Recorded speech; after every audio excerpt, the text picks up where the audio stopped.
Hello, Michael Mackey again here, running for President of the United States.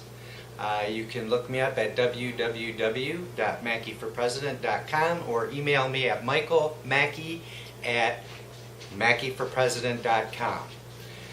Alright, today's topic's going to be on, we're going to keep talking about the redistribution of wealth and some of the treasonous acts that the government has performed. And quickly I want to talk about Freddie Mac and Fannie Mae, who posted yesterday that they're going to need about $8 billion to keep them from going under.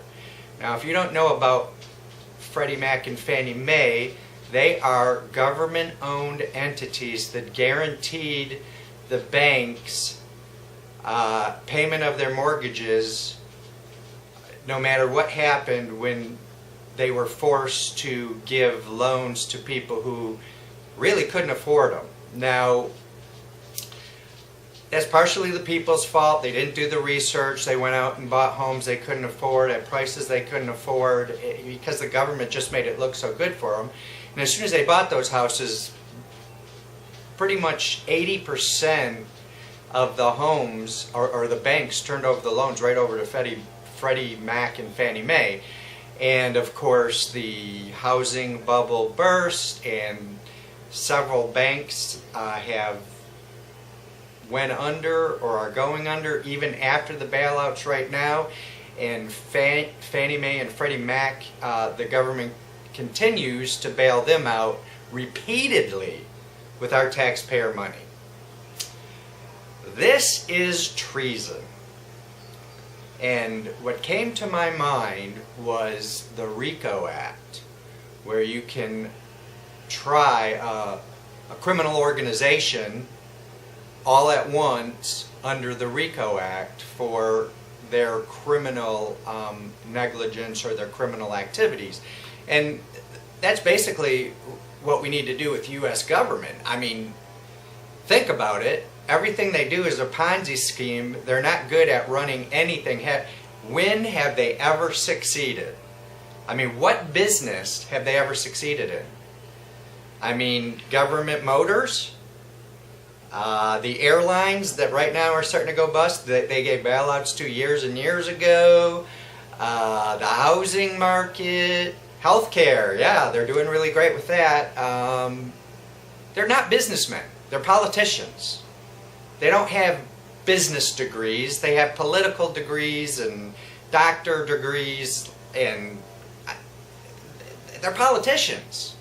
They don't know what they're doing when it comes to business. And really, if they did, they wouldn't change their ways at all, because it's all about devaluing the American dollar and bringing in the redistribution of wealth and bringing the American people down and holding them in fear, blah, blah, blah, blah. I know, aren't I colorful? So, yesterday I posted another, something else on the Facebook page that said that D.C. no longer has anyone to register guns, so you can't buy a gun in D.C. and have it registered. So, in a roundabout way, even though the Supreme Court said everybody has a constitutional right to bear arms, D.C. superseded that by driving all the people that can can give you permission to own a firearm out of the state or put them out of business or whatever. Anyway, the Second Amendment is not in effect in Washington, D.C., which is traitorous. Once again, I think all of these people that are involved with any fluctuation from the Constitution, or maybe I should go major fluctuation, because sometimes there might be a little gray area, but not usually. The Constitution's pretty cut and dry. But any non-adherence to the Constitution, the people involved with that should be tried as traitors. That's my opinion. They're worse than someone who bombs the Empire State Building or whatever, the World Trade Center. Because they're bombing our freedom, they're bombing our liberty, they're bombing our hope, they're bombing our children's hope. So, one of my friends, and I'm not going to say who, said, you know, I think that's a pertinent issue, but one of the bigger issues is representation in D.C. And I agree. I believe that every individual should have some sort of representation in the federal government. However, D.C. is full of liberal, social, Marxist, tyrannical traitors that live there and have residences there because they're in the government there. And I'm wondering, even if they did get a representative, would their votes matter?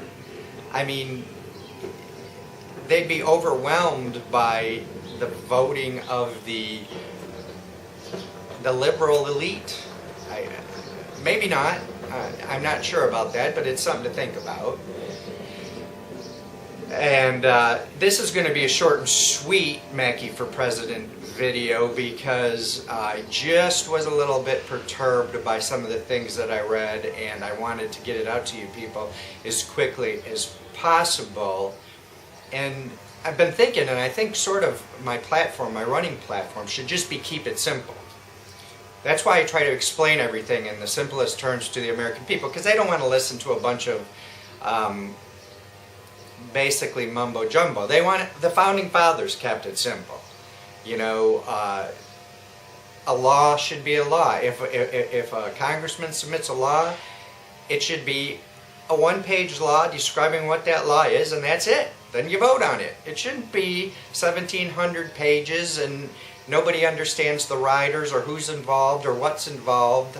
It shouldn't be like the tax code. It should be just a few pages that every single person in America, even if you only have, now I think you should at least have a 6th grade education to be able to understand it, but you know, if someone explained it to you or read it to you, you would understand it.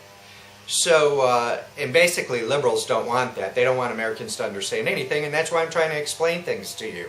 The deeper I dig, the more anti-constitutionalist the government is becoming. We are truly, truly, truly steeped in socialism. I mean, beyond anything that I ever imagined when I even started this. And I thought we were bad then. So, remember, only we can make a difference because we are the people. And I am a representative to you. I don't care about the money. I don't care about anything but fixing this government and getting out and going into hiding. Because I'll probably get shot if I ever did get elected, because I'm not going along with the flow. But anyway, it's www.mackeyforpresident.com or Michael Mackey at mackeyforpresident.com. Email me, look at my video. Put in a blog. Let's blog about something. Ask me a question. Ask me to research something and comment on it on video. I'd be more than happy to do so. So this is Michael Mackey for President signing off. See ya!